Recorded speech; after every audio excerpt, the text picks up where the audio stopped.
VMware itu kan terkenal sekali dengan solusi virtualisasi ya, gitu. Jadi semua orang pakai untuk virtualisasinya. Adanya perubahan ya dari skema licensing itu, mungkin ada beberapa customer kita, terutama customer yang enterprise itu yang which is mereka itu harus menggunakan license dari VCF.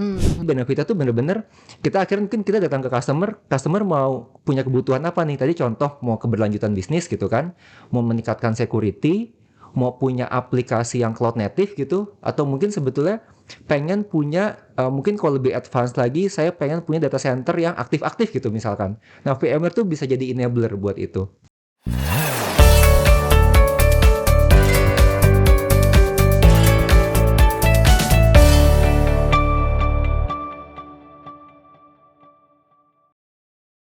Mas Gunung, benefit apa sih yang diberikan sama VMware dengan adanya perubahan ini? Oke, tadi mungkin saya udah sebut masalah use case sama masalah integrasi ya, saya mention. Nah, kalau kita bicara benefit itu salah satunya adalah sekarang tuh ada banyak use case yang bisa dijalankan oleh customer gitu ya. Contoh kalau kita bicara use case yang praktis, kalau customer itu mau mastiin bisnisnya jalan terus walaupun lagi terjadi kondisi kayak force major atau disaster gitu ya. Nah, use case itu benefitnya customer bisa dapat gitu kan. Jadi kita memberikan kayak solusi di mana bisnis continuity atau keberlanjutan bisnis tetap berjalan. Itu contoh benefit yang bisa dapat sama customer. Contoh lain lagi itu, kalau sekarang kan isu security itu sangat amat jadi suatu hal yang hot ya. Betul. Kayak di market tuh security tuh hot banget gitu. Nah, sekarang juga customer itu VMware punya solusi juga untuk security di sisi VM-VM yang running. Dan menjalankan atau enggak membuat rule security itu juga jadi jauh lebih mudah gitu ya, karena mungkin salah satu tantangan kita lihat kita mau deploy keamanan nih, security gitu kan, kadang-kadang tuh orang suka bingung rule-nya tuh mau seperti apa, gimana cara kita create policy-nya, kita harus buat dasar baseline itu dari mana gitu. Nah, VMware memberikan kemudahan atau benefit itu kalau customer mau meningkatkan security tuh di platform private cloud-nya. Itu contoh lagi yang kedua. Contoh lain lagi adalah sekarang customer itu kan kalau kita lihat secara istilahnya workload itu kan platformnya nggak cuma VM ya gitu. Sekarang mungkin udah sering dengar masalah Kubernetes, container, kemudian dengar juga mungkin masalah CI/CD gitu. Nah, VMware pun sekarang memberikan kemudahan kalau customer mau deploy itu gitu. Kalau dulu mungkin kalau kita mau Kubernetes atau cloud native butuh platform yang terpisah gitu kan. Nah, di barang VMware nih, di portofolionya ada yang sudah bundle gitu, sudah kita kumpulkan juga di sana. Jadi terintegrasi, di manage juga lebih mudah. Mau running aplikasi-aplikasi yang memang sudah istilahnya tuh conformant sama Kubernetes juga bisa gitu. Nah, di sana tuh kita kasih benefit itu gitu. Jadi benefitnya tuh bener-bener kita akhirnya mungkin kita datang ke customer mau punya kebutuhan apa nih? Tadi contoh mau keberlanjutan bisnis gitu kan, mau meningkatkan security, mau punya aplikasi yang cloud native gitu, atau mungkin sebetulnya pengen punya mungkin kalau lebih advance lagi, saya pengen punya data center yang aktif-aktif gitu misalkan. Nah, VMware tuh bisa jadi enabler buat itu. Jadi memang secara solusi saya lihat kita tuh sangat lebih jadi customer centric ya dulu ya. Jadi kalau dulu kita benar-benar kita lihat feature, pada akhirnya evolusi, bukan revolusi ya, evolusi, karena kan evolve ya, berubah kecil-kecil gitu. Akhirnya memang kita buat gimana agar itu bisa mempermudah customer secara kita sebutnya baik secara integrasi ataupun secara operasional. Kayak gitu. Ya, balik lagi ke use case ya, use case customer dan requirement-nya seperti apa gitu. Itu udah disesuaikan. Oke. Nah, mungkin nih ada berita lagi nih. Jadi tanggal 11 Desember 2023 ini VMware oleh Broadcom juga secara resmi mengumumkan penghentian penjualan lisensi perpetual, renewal production support atau subscription gitu ya, dan lebih dari 50 solusi tidak akan tersedia untuk dibeli sebagai standalone solution gitu ya. Nah, justru sebaliknya mereka hanya akan menawarkan 4 core produk portofolio dan juga add-on produk gitu ya. Dengan adanya perubahan yang signifikan ini, tentunya kan banyak pengguna akan bertanya gitu ya, ini license lama yang sudah saya beli, apakah masih bisa dipakai atau nggak bisa dipakai nih jadinya? Dan apakah perlu membeli portofolio baru ini, dan solusi mana yang kira-kira cocok untuk perusahaan saya? Kan pasti akan banyak sekali pertanyaan-pertanyaan itu di benak customer ya. Benar. Mau ke Mas Hansen dulu nih. Gimana sih perubahan dalam portofolio baru VMware oleh Broadcom ini mempengaruhi kemampuan perusahaan untuk bisa menggunakan solusi VMware yang sudah ada di customer? Iya, mungkin perubahan portfolio ini seperti saya bilang tadi ya, yang dari banyak skema license gitu kan, yang sebelum itu standalone dan a la carte gitu kan, kita bisa pilih ini solusi apa sesuai dengan kebutuhan. Nah, balik lagi tadi saat ini tuh di VMware itu sudah menjadi ada 4 skema license yang ada Essential Plus ya, Essential Plus, Standard, VVF dan VCF. Nah, balik lagi mungkin kalau customer master system yang sebelumnya masih perpetual dan masih a la carte ya, yang menggunakan standalone, misalnya menggunakan vCloud Suite ataupun vSphere, vCenter, license terpisah, dan juga ada NSX VRA. Next mungkin mereka akan berubah ya, untuk misalnya mereka akan melakukan renewal, itu akan berubah menjadi VCF. Dan juga untuk yang customer yang masih menggunakan standard utilization, vCenter, vSphere dan vCenter itu mungkin akan berubah ke license yang standar ya. Nah, jadi sebenarnya banyak use case juga sih untuk di customer kita, kan customer master system mostly paling banyak menggunakan VMware ya. Jadi ya kita akan melihat lagi ya case by case-nya untuk si customer itu seperti apa untuk skema license ini. Oke. Tapi sebenarnya ada opsi nggak sih untuk mereka memigrasi solusi mereka dalam portofolio yang baru ini, tapi nggak mengganggu operasionalnya? Secara migrasi tidak ada yang perlu dimigrasikan ya untuk virtualisasinya. Tetap license-nya walaupun dia akan berubah ke misalnya ke license per subscription gitu, itu tidak ada perubahan sama sekali. Kita tidak perlu melakukan migrasi apapun gitu. Oke, berarti maksudnya dari sisi customer tuh nggak ada kesulitan untuk perlu migrasi atau memikirkan hal-hal lain ya Mas ya? Nggak ada. Jadi di lapangan tuh customer yang sudah pakai itu nggak perlu merubah apapun sebetulnya. Betul. Gitu kan, karena secara solusi itu kita masih pakai solusi yang sama.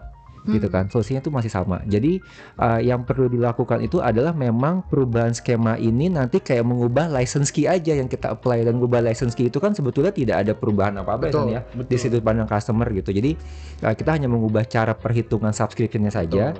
Dan kalau misalkan customer masih punya kontrak berjalan, kita menghormati kontrak tersebut gitu. Jadi misalkan masih punya kontrak sampai 2025 apa 2026 gitu ya. Nah, selama kontrak itu masih berjalan, customer masih punya hak untuk menggunakan, mendapat support gitu kan, untuk istilahnya mengakses portal supportnya dari Broadcom, itu customer masih punya hak gitu. Jadi kita sama sekali nggak ada perubahan apa-apa, baik secara teknis. Kalau customer masih pakai, gunakan license key yang masih bisa. Nanti paling pada saat tanggal renewal, kalau dulu kan namanya renewal ya, kan namanya kan subscription nih, subscription berubah. Nah, berarti itulah kita harus menggunakan portofolio yang baru gitu, dimana perhitungannya juga berubah. Dulu kita per soket ya, sekarang kita ubah jadi per core gitu, per core fisik. 16 core per soket ya. Betul. Oke. Nah, mungkin seperti yang tadi sudah sempat saya sampaikan di awal ya, kan tentang bagaimana nih pemilihan license yang tepat gitu ya. Dan tadi juga udah dijelaskan nih ada beberapa pilihan license, cuman pasti kan bertanya-tanya gimana nih memilih yang tepat nih. Mungkin dari Mas Gunung boleh bantu jelasin nih kira-kira produk apa saja yang ditawarkan oleh VMware by Broadcom dan mungkin cara-caranya nih untuk memilih. Jadi kita itu portofolio dasarnya ada 4 produk ya gitu, ada 4 produk. Jadi yang pertama itu kita sebutnya vSphere Essential Plus gitu kan. Yang kedua itu kita sebutnya vSphere Standard. Yang ketiga itu VVF, saya sebut singkat aja VVF, dan yang ketiga itu VCF gitu ya. Saya ulang, jadi ada Essential Plus, Standard, VVF, dan VCF gitu. Kalau customer itu punya data center yang kecil, maksimal hanya 3 server gitu kan, dengan maksimal masing-masing server cuma 32 core, pakai Essential Plus itu nggak apa-apa, silahkan. Jadi kita starting dari situ, hanya punya 3 server, maksimal 96 core. Nah, kalau misalkan customer punya solusi di atasnya ini, misalkan udah punya server tapi hanya butuh virtualisasi aja gitu kan, nah itu bisa maju pakai vSphere Standard nih, yang kedua. Kemudian yang ketiga, kalau customer sudah punya platform virtualisasi yang lebih advance gitu, kemudian pengen monitoring dan juga log analytic yang memang saya bahasanya sudah di empower oleh AI gitu ya misalkan, nah itu pakailah si VVF gitu. Itu yang ketiga. Yang keempat, kalau customer bener-bener pengen punya private cloud yang paling advance gitu, termasuk virtualisasi server, network, storage, automation, nah itu kita maju pakai VCF gitu kan. Jadi istilahnya ada 4 itu tuh Mbak. Sangat sederhana gitu. Jadi kalau customer nanti atau mungkin dari master yang ketemu sama tim master system gitu, ada 4 portofolio ini. Nah, disesuaikan aja sama use case-nya. Gitu. Nanti on top of ini tadi misalkan pengen ada use case keberlanjutan bisnis gitu kan. Nanti kita ada add-on lagi softwarenya gitu. Atau enggak pengen ningkatin security. Nah, itu ini kita ada add-onnya lagi gitu. Tapi fundamentally yang harus dipilih antara 4 solusi ini. Gitu sih Mbak. Oke. Mas Hansen mungkin mau nambahin? Ya, mungkin sedikit tambahan ya. Mungkin beberapa customer kita itu masih melihat licensing VMware itu masih seperti yang perpetual ya. Kalau perpetual dulu kan license ESXi, hypervisornya dengan vCenter itu ada masing-masing. Nah, cuma di skema license terbaru itu licensing untuk vCenter itu udah nggak ada ya Mas Gunung ya. Betul. Dimana waktu kalau kita subscribe untuk si per core untuk license si vSphere Essential Plus, vSphere Standard, vCF dan VVF itu sudah tidak ada lagi licensing untuk si vCenter-nya. Jadi bebas untuk menggunakan ataupun mendeploy dari sisi vCenter-nya seperti apa gitu. Paling perubahan dari situ sih. Oke. Jadi tadi sangat jelas ya, license-nya juga sudah dijelaskan oleh Mas Gunung sama Mas Hansen terkait bagaimana memilih yang tepat juga tadi sudah diberikan penjelasannya. Mungkin kesimpulannya adalah kalau misalnya teman-teman di organisasinya membutuhkan solusi hybrid cloud lengkap dengan automation feature dan kapabilitas multi cloud yang luas, maka VCF ya yang bisa jadi jawaban untuk license yang tepat. Tapi kalau misal prioritasnya adalah advanced virtualization dan juga cloud management gitu ya, yang mungkin lebih sederhana, tidak terlalu kompleks dan tidak memerlukan infrastruktur hybrid cloud yang penuh, mungkin bisa jadi pilihannya adalah VVF yang tepat, begitu ya? Betul. Oke. Nah, tadi kita sudah berbincang-bincang banyak nih tentang licensing, kemudian tentang bagaimana memilih license yang tepat. Kita sudah ternyata di penghujung Cara ya. Nggak kerasa ya. Ada yang mau ditambahkan sebagai closing statement-nya, Mas? Oke, jadi closing statement saya adalah VMware evolving gitu ya. Jadi kita itu evolve, kita itu berubah menjadi perusahaan yang saya sebutnya itu lebih simple dan lebih customer centric. Itu goalnya. Jadi misalkan dari Master Rian melihat sekarang VMware setelah Broadcom seperti apa sih gitu. Kita evolve, tapi kita tetap customer centric. Itu poinnya. Jadi we are here, kita still in Jakarta gitu kan, we still have complete team. Dan jangan takut untuk open discussion dengan master system dan juga dengan VMware. Gitu.